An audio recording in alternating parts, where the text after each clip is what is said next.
जी हाँ, मोर संगवारी तुम्हार द्वार। जी हाँ बच्चों, एक बार फिर आपके संगवारी आपके द्वार आ चुका है। जी हाँ रवि सर, आप आज की अगली कड़ी में हम लेकर आए हैं कि अगर आप भी पढ़ने में कमज़ोर हैं, अगर आप भी पढ़ने में क्या हैं, कमज़ोर हैं, तो ये बातें आपको होशियार बना सकता है। जो आज मैं बातें आपको जो बताऊंगा वो बातें जो है ना, आपको होशियार बना सकता है। सबसे पहली बात तो ये है कि किसी बच्चों को, कोई भी किसी बच्चों को कमज़ोर शब्द से संबोधित नहीं करना चाहिए। इसमें क्या होता है कि इसमें आत्म कॉन्फिडेंस में क्या हो जाती है, कमी आ जाती है। तो सबसे पहले मेरे कहने का मतलब ये है कि अगर आप पढ़ने में दूसरों के तुलना में या अपने तुलना में अगर मान लो थोड़ा सा क्या है वहाँ पर उस लेवल के नहीं हैं, तो वो ये कुछ बातें हैं उसको फॉलो करके हम अलग लेवल पर, एक अच्छे लेवल पर, एक अच्छे टेट पर हम लोग जो है जा सकते हैं। तो इसके बारे में बात करेंगे। तो सबसे पहला टॉपिक ये है, आइए देखते हैं, पढ़ाई के लिए एक लक्ष्य चुने। मैं बार बार बोलते आ रहा हूँ कि सबसे पहले आपको पढ़ाई का एक लक्ष्य चुनना है। जैसे आप 12वीं क्लास में हैं तो 12वीं क्लास में लक्ष्य आपको क्या क्या हो सकता है। सबसे पहले ये है कि मुझे त्रैमासिक परीक्षा में 70% लाना है, हाफ ईयरली में 80% लाना है, मॉडल टेस्ट में 90% लाना है, और तो और 12वीं की बोर्ड परीक्षा में सीधा 90 प्लस ऊपर लाना है और मेरिट में आना है करके लक्ष्य तय करेंगे और तैयारी करेंगे तो हम वहाँ तक बिल्कुल क्या करते हैं, पहुँच सकते हैं।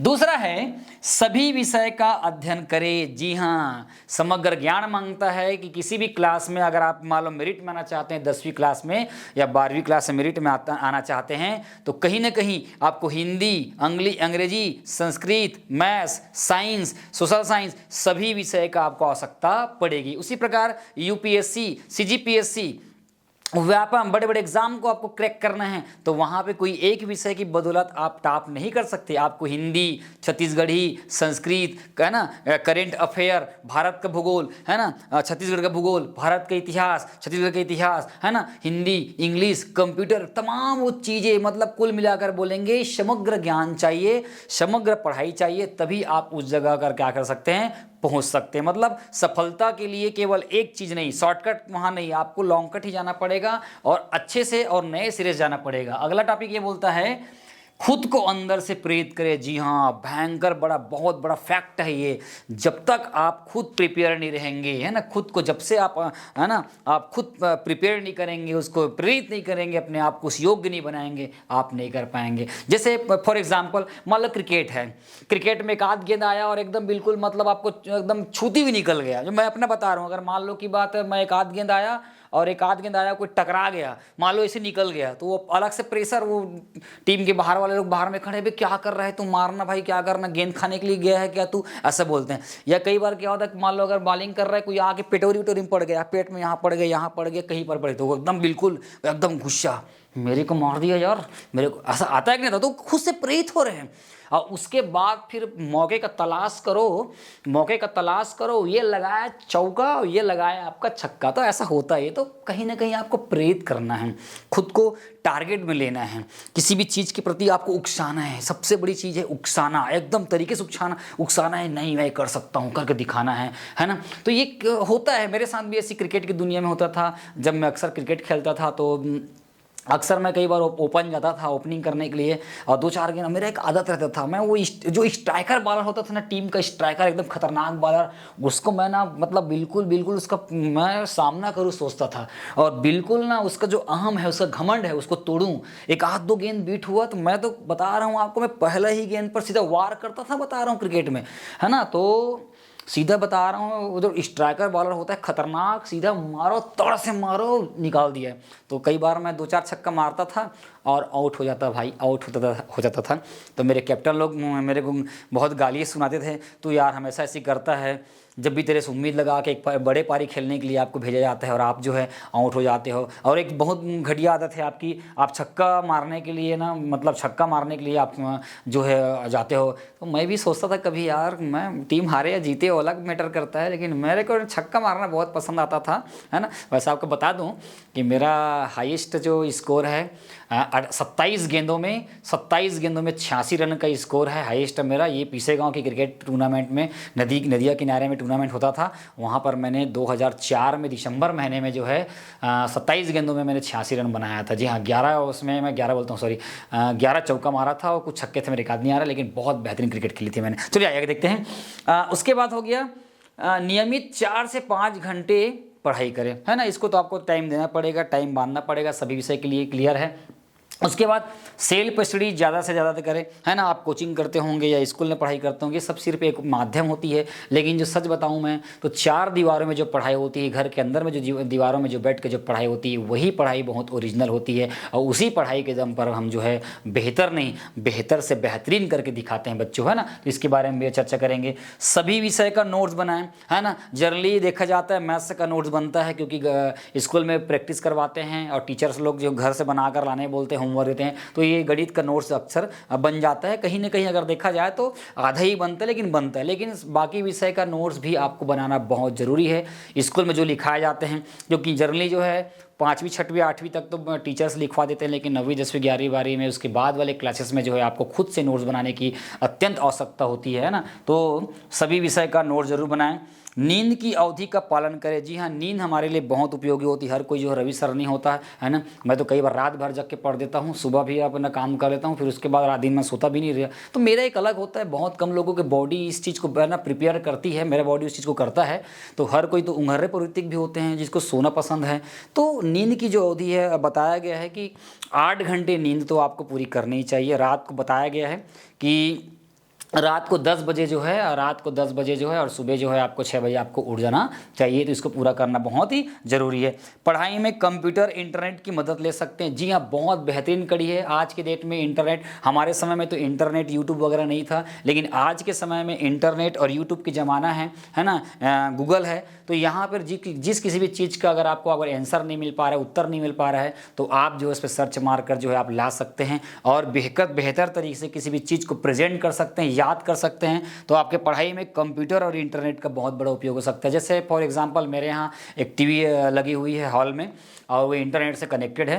तो हम लोग जनरली हमको अगर कोई चीज़ अगर पढ़ना होता है, छत्तीसगढ़ के बारे में कुछ जानना होता है, बस जाते हैं ऐसे रिमोट पकड़ते हैं, है ना, भारत का भूगोल, छत्तीसगढ़ का भूगोल, बस सर्च मारते तो पूरा एकदम लंबी सीरीज आ जाती है। ऐसा आ जाता है भाई मैं किसका देखूँ किसका ना देखूँ, ऐसा स्थिति आ जाती है। तो फिर एक का सिलेक्शन करके हम लोग वहाँ पर उसको देखते हैं और देख कर खाना खाते हुए आपस में बैठे हुए कोई भी अपन वर्कआउट करते हुए उसको अगर देखते हैं ना, तो वो एकदम आसानी हो जाती है। कहीं ना कहीं मैं कहना चाहूँगा कि ये इंटरनेट और कंप्यूटर जो है ना, ये स्मार्ट टीवी जो है मेरे लिए बहुत बेहतर नहीं, बेहतर से बेहतरीन क्रांति लाई है मेरे अंदर में। वो जो आज मैं डेवलप दिखता हूँ उसका भी एक पीछे कारण है। कभी भी अपने खाली समय में बैठ के मैं वहाँ गप नहीं मारता, बल्कि टीवी में सर्च मार के उसको देखता हूँ, समझता हूँ। 2 बार 3 बार देखूंगा तो मैं निश्चित रूप से कहना चाहूँगा वो लोग को वो याद हो जाता है, वो मन मस्तिष्क में क्या हो जाता है, छप जाता है। तो ये बहुत बड़ा रोल्स है।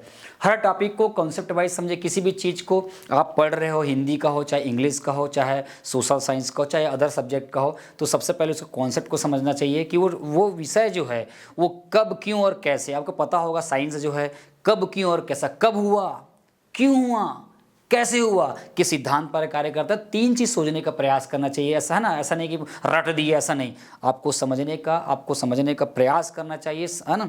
अपने मन में, जीवन में उतारने का प्रयास करना चाहिए। उसके बाद बोल रहा है पढ़ते समय हमेशा लिखना चाहिए। तो बहुत बड़ी जरूरी है, मैं बताया था, है ना। बार बार इसको लिखोगे तो पढ़ा हुआ चीज़ जो लिखोगे वो अच्छे से याद भी हो जाता है, समझ भी आ जाता है और कहीं ना कहीं प्रैक्टिस में आ जाता है और हमारे दिमाग में भी बस जाता है। तो किसी भी विषय के टॉपिक को 3 बार अवश्य पढ़े। मैं बोला ना, सुबह पढ़े, दोपहर पढ़े, शाम पढ़े, या 2 बार ही पढ़ोगे। सुबह अच्छे से पढ़ दो, शाम को 1 बार पढ़ दो और अगला दिन 1 बार अगर सुबह अगर रिवाइज कर दोगे तो मैं यकीन के साथ कहना चाहूँगा कि जो आज आपने सुबह मॉर्निंग में जो चीज़ याद किया था वो अगली मॉर्निंग में भूलेगा नहीं, बल्कि वो उभर के आएगा, है ना। वो कूद के आएगा, उछल के आएगा और आपके दिमाग में, मन मस्तिष्क में छप के आएगा। मैं ऐसा आपको बताना चाह रहा हूँ, ठीक है। रटने से बचे, और जो भी पढ़े कॉन्सेप्ट वाइज पढ़े। जी केमिस्ट्री को ऐसा माना जाता है कि 65% जो पार्ट को है जो रटा जाता है और 35% को समझा जाता है। मैं तो आपको यही बोलूँगा, किसी भी चीज़ को रटने का कॉन्सेप्ट नहीं होता है, समझ कर रटना एक अलग चीज़ होता है और रटना एक अलग चीज़ होता है। रटना शब्द अलग है और समझ कर रटना एक अलग चीज़ है ना। तो कई चीज़ में क्या हो जाता है, कई चीज़ को समझ कर याद करना फिर रटना पड़ता है। तो आप बिल्कुल, मैं बताना चाहूँगा, रटने की तुलना में जो है आप कॉन्सेप्ट को क्लियर करने का, है ना, कॉन्सेप्ट को क्लियर करें, कॉन्सेप्ट को समझने का प्रयास करें। निश्चित रूप से आपका आने वाला जो समय रहेगा पढ़ाई का, आपका दिमाग भी डेवलप होगा और आपके पढ़ने की जो कैपेसिटी है वो भी निरंतर क्या होगा, सुधार होगा। उसके बाद बोल रहा है हमेशा जो है पढ़ाई हमेशा ग्रुप बनाकर करे। अगर मान लो घर में 2-3 भाई बहन हैं तो एक ग्रुप बनाकर पढ़ाई करना चाहिए। एक दूसरे में पूछौली खेलना चाहिए। बहन इसको बताओ तो क्या होगा, भाई इसको बताओ तो क्या होगा। ऐसे पूछने की, जानने सीखने की प्रवृत्तियाँ वहाँ पर विकसित होनी चाहिए आपके अंदर में। तो कहीं ना कहीं आप और इसमें बेहतर कर सकते हैं और बार बार जब प्रैक्टिस होगा तो वो चीज़ आपके मन मस्तिष्क में क्या हो जाएगा, छप जाएगा। उसी प्रकार है शॉर्ट नोट जरूर बनाएं। किसी भी टॉपिक को अगर आप पढ़ते हो, चाहे वो किसी भी सब्जेक्ट का हो, छोटा हो या 2 लाइन का टॉपिक हो या किसी भी चीज़ हो, उसका शॉर्ट नोट जो है कॉपी में लिख कर क्या करना चाहिए, लिख कर रखना चाहिए, है ना, ताकि उसको दोबारा जब देखेंगे, क्योंकि जब अगली बार देखेंगे तो किताब बंद करके आप रख दोगे। अब कौन सा पेज में लिखा था, वो कहाँ था, कौन जानता है। लेकिन अगर उसी जो पढ़े हुए टॉपिक को अगर आप कोई कॉपी में अगर नोट्स बनाकर अगर लिखे होंगे, 60 नोट्स बनाकर रखे रहेंगे, तो वो आपको दिखेगा, बार बार दिखेगा, समझ में आएगा और वो याद भी हो जाएगा। तो इसके पीछे ये राज है। उसके बाद भी है पुराने प्रश्न पत्र का सॉल्यूशन जरूर करें, है ना। जिस क्लास में हैं, जिस भी टॉपिक पढ़ रहे हैं, आजकल जो है ना, इंटरनेट के माध्यम से बाज़ार में, है ना, बाज़ार में अनसॉल्व्ड पेपर के माध्यम से बहुत सारे चीज़ अवेलेबल है हमारे पास। उन चीज़ों को अपने पास लाए, उसको अवलोकन करें, ऑब्जर्व करें और ऑब्जेक्ट करने का प्रयास करें, है ना। पुराने प्रश्न पत्रों को जितना आप क्या करेंगे, जितना आप उसको अवलोकन करेंगे, आपको परीक्षा पद्धति, क्वेश्चन के पैटर्न, है ना, प्रश्न पत्रों के जो पैटर्न है, क्वेश्चन के जो पैटर्न हैं, आपको समझ में आ जाएगा कि अमुक परीक्षा में इस टाइप के क्वेश्चन पूछा गया था और इसी टाइप के प्रश्न जो है पूछे जाते हैं। तो हमें इसी प्रकार के प्रश्नों को तैयार करना है ताकि आने वाला जो समय रहेगा एग्जाम का, हम उसको अच्छे से बेहतरीन कर सके, क्वेश्चन को सॉल्व कर सके और अपने परीक्षा परिणाम को सुधार सके और बेहतर मार्क्स हम जो है ला सके। तो जी हाँ, आप देख रहे थे, अगर आप पढ़ने में अगर कमज़ोर हैं तो ये कुछ बातें जो हैं आपको होशियार बना सकता है। जी हाँ, तो ये वीडियो आपको कैसी लगी आप कमेंट्स करें। और ये जो जितने भी मैंने बातें बताया है और जितने में जोश उमंग के साथ जो आपको मैं एक्सप्लेन कर रहा हूँ, जो एनर्जेटिक भाव में आपको बता रहा हूँ, एक्सप्लेन कर रहा हूँ, बता रहा हूँ, उसमें से कौन सा चीज़, मेरा कौन सी एक्टिविटी जो है आपको बहुत प्यारा लगता है, उसके बारे में भी आप जो है कमेंट्स करें। मुझे बहुत खुशी होगी क्योंकि अगर कमेंट्स करेंगे तो कहीं ना कहीं मेरे अंदर एक ऊर्जा का संचार होगा और मैं आने वाले समय में जो वीडियो बनाऊँगा एक नए जोश और उमंग के साथ बनाऊँगा और एक नई चीज़ लेकर आपके पास लाऊँगा। तो प्यारे बच्चों, चैनल को एक बार फिर लाइक और सब्सक्राइब कर दो, ठोक डालो तबीयत से, लाइक सब्सक्राइब दे दो मुझे, है ना। और कमेंट्स का आपका मैं इंतजार करता रहूँगा। और अगर वीडियो पसंद आया हो तो इस वीडियो को ज़रूर आप अपने जो है ना स्टेटस में एक दिन लगाएं, साझा करें, ताकि और दूसरे लोग जो है इससे मोटिवेट हो सके, समझ सके, है ना, अपने जीवन में उतार सके। तक के लिए बने रहिए। मोर संगवारी, रवि शहर तुम्हार द्वार। Thank you so much, lovely so much, thank you so much, good luck today, best of luck and thank you, धन्यवाद।